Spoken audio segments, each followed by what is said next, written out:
2-3 రోజుల్లో లొంగిపోతుందని అంచనా వేసిన ఇరాన్ ఇప్పుడు రోజులు, నెలలు, ఏళ్ల తరబడి యుద్ధం చేసేందుకు సిద్ధం కావడం, ఆర్థిక వనరులను దెబ్బతీస్తున్నా తల వంచకపోవడం ఇప్పుడు అగ్రరాజ్యం అమెరికాకు చుక్కలు చూపిస్తోంది. ఈ ఎఫెక్ట్ ఇజ్రాయెల్ కంటే అమెరికాపైనే ఎక్కువగా పడుతోంది. అమెరికా అధ్యక్షుడు డొనాల్డ్ ట్రంప్కు లేటు వయసులో యుద్ధం ఘాటు చుక్కలు చూపిస్తోంది. మొండివాడితో యుద్ధం చేయడం ఎంత నష్టమో అమెరికన్లు గత 20 రోజుల నుంచి చూస్తున్నారు. ప్రస్తుతం గల్ఫ్ రీజియన్లో జరుగుతున్న యుద్ధం కేవలం ఇరాన్తో పోరాటం మాత్రమే కాదు, అమెరికా లోపల ట్రంప్ ప్రభుత్వం ఎదుర్కొంటున్న అతిపెద్ద రాజకీయ పరిపాలనా సంక్షోభంగా తన దిశను మార్చుకుంది. అమెరికా గూఢచారి సంస్థలు CIA, DIA యుద్ధానికి ముందే ఇరాన్ వద్ద ఉన్న అసిమెట్రిక్ వార్ఫేర్ అంటే గెరిల్లా తరహా దాడులు సామర్థ్యం గురించి హెచ్చరించాయి. కానీ ట్రంప్ కేవలం అమెరికా వైమానిక శక్తితో ఇరాన్ను కొన్ని రోజుల్లోనే లొంగ తీసుకోవచ్చని భావించారు. ఇరాన్ తన క్షిపణి వ్యవస్థలను భూగర్భ సొరంగాల్లో దాచి ఉంచడం వల్ల అమెరికా వైమానిక బాంబు దాడులు ఆశించిన స్థాయిలో ఫలితాలు ఇవ్వలేదు. దీనివల్ల యుద్ధం అనవసరంగా సుదీర్ఘంగా సాగుతోందని పెంటగాన్ అధికారులు అసహనాన్ని వ్యక్తం చేస్తున్నారు. వార్ యూజ్లెస్ అంటూ వైట్ హౌస్లో ఫైర్ అవుతున్నారు. అమెరికాలోని ఉన్నతాధికారులు, సెనేటర్ల ప్రధాన ఆరోపణ ఏంటి అంటే ఇరాన్ నుంచి అమెరికాకు నేరుగా ఎటువంటి ముప్పు, థ్రెట్ లేకపోయినా ట్రంప్ యుద్ధానికి దిగారు. ఇజ్రాయెల్ ప్రయోజనాల కోసమే అమెరికా సైనికుల ప్రాణాలను పణంగా పెడుతున్నారు అనే విమర్శ గట్టిగా వినిపిస్తోంది. యుద్ధం గనక నచ్చక ట్రంప్ మొండి వైఖరికి నిరసనగా కీలక రక్షణ శాఖ అధికారులు రాజీనామాలు చేయడం వైట్ హౌస్ ను డిఫెన్స్ లో పడేసింది. వియత్నాం లేదా ఇరాక్ యుద్ధాల కాలం నాటి పరిస్థితులు మళ్లీ కనిపిస్తున్నాయి. గల్ఫ్ ప్రాంతంలో ఉన్న అమెరికా నౌకలు, స్థావరాలపై ఇరాన్ కామికాజ్ డ్రోన్లతో దాడులు చేస్తోంది. యుద్ధం ప్రారంభమైన కొద్ది రోజుల్లోనే పదుల సంఖ్యలో అమెరికా సైనికులు మరణించడం, వందలాది మంది గాయపడ్డం అమెరికా ప్రజల్లో ఆగ్రహాన్ని కలిగిస్తోంది.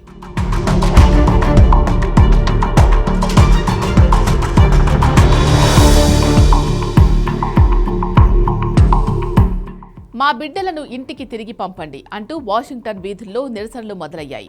యుద్ధం ప్రారంభమైనప్పటి నుంచి అమెరికా 13 మంది సైనికులను కోల్పోయింది. గతంలో ఆఫ్ఘనిస్తాన్ ఉపసంహరణ సమయంలో జరిగిన ప్రాణ నష్టంపై బైడెన్ను విమర్శించిన ట్రంప్ ఇప్పుడు అదే తరహా విమర్శలను ఎదుర్కొంటున్నారు.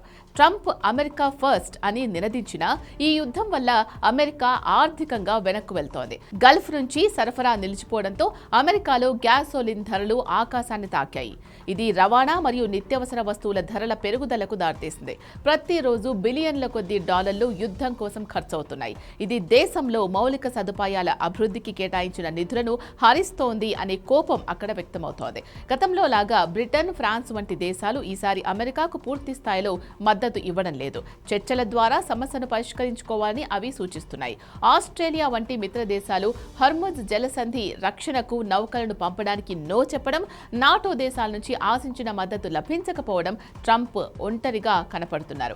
ట్రంప్ తన పంతాన్ని నెగ్గించుకోవడానికి చూస్తున్నా అటు సొంత పార్టీ నేతలు, ఇటు సైనిక ఉన్నతాధికారులు యుద్ధాన్ని త్వరగా ముగించాలని తీవ్రంగా ఒత్తిడి తెస్తున్నారు. ఇరాన్ ఒక మిలిటరీ పవర్ హౌస్ అని గుర్తించకుండా యుద్ధానికి దిగడం ట్రంప్ కెరియర్లోనే అతిపెద్ద తప్పుగా మారుతుందా అనే చర్చ నడుస్తోంది. యుద్ధ వ్యయం విపరీతంగా పెరగడం వల్ల అమెరికాను రికార్డు స్థాయి అప్పుల్లోకి ముంచుతోంది. ఇది ట్రంప్ సర్కార్కు పెను సవాల్గా మారింది. సుప్రీంకోర్టు తీర్పు కారణంగా సుమారు $175 బిలియన్ టారిఫ్ రీఫండ్లను కంపెనీలకు చెల్లించాల్సి రావడం ఆర్థిక పరిస్థితిని మరింత దిగజార్చింది. ఇప్పటి వరకు యుద్ధం కోసం $13 బిలియన్ ఖర్చు చేశారు. అలాగే యుద్ధాన్ని ఎప్పుడు ఎలా ముగించాలి అనే దానిపై స్పష్టమైన వ్యూహం లేదని వైట్ హౌస్ సలహాదారులు, నిపుణులు ట్రంప్ను టార్గెట్ చేస్తున్నారు. నవంబర్లో జరగనున్న మిడ్ టర్మ్ ఎన్నికల్లో రిపబ్లికన్ పార్టీ మెజార్టీని కోల్పోయే అవకాశం ఉందన్న ఆందోళన నెలకొంది. అల్ ఖమేనీ మరణం తర్వాత ఇరాన్ ప్రభుత్వం కుప్పకూలుతుందని ఆశించినప్పటికీ అది జరగలేదు. దానికి బదులుగా ఇరాన్ ప్రజల్లో జాతీయవాదం పెరిగి ముస్తఫా ఖమేనీ నాయకత్వంలో ప్రభుత్వం మరింత కఠినంగా మారింది. 2025 జూన్ నాటి 12 రోజుల యుద్ధంలాగే ఇది కూడా త్వరగా ముగుస్తుందని ట్రంప్ భావించారు. కానీ ఇరాన్ క్షిపణులు మరియు డ్రోన్లతో తీవ్రంగా ప్రతిఘటిస్తోంది. దౌత్య మార్గాలు మూసుకుపోవడంతో ఇరాన్ తన అణు ఇంధనాన్ని ఆయుధాలుగా మార్చుకునే ప్రమాదం ఉందని నిపుణులు హెచ్చరిస్తున్నారు. అదే జరిగితే ప్రపంచం ముందు ట్రంప్ మరో సద్దాం హుస్సేన్ కావడమే.